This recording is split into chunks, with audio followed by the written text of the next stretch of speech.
Is OCD a friend or an enemy? The answer is yes. Let me explain.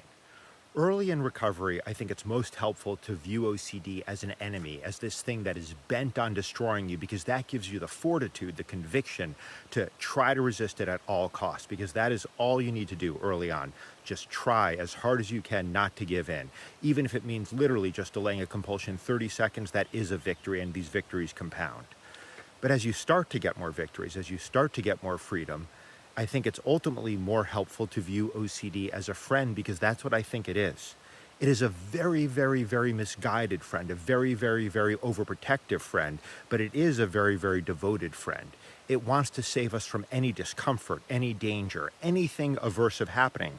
It doesn't realize that in trying to protect us so forcefully, it actually creates far, far more pain than the pain it's trying to save us from. The reason it's helpful ultimately to view it this way is the way you relate to the OCD can shift. So where I'm at now and where I've been at in my recovery for several years is I do view it as a friend generally. And that means using tools like IFS, relating to it, sending it love, sending it compassion, recognizing that it's a part of us. It's a very scared part of us that's trying desperately to protect us, and appreciating it for its efforts, but ultimately not letting it run the show. Another way to look at it is as a kid, right? A little kid who's screaming and crying and trying to get attention because it's really, really scared.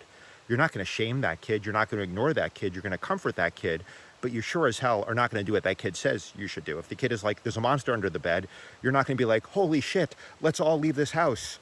You're going to be like, no, there's not a monster under the bed, but I'm going to comfort you anyway. And eventually you're still going to get in that bed and sleep in it.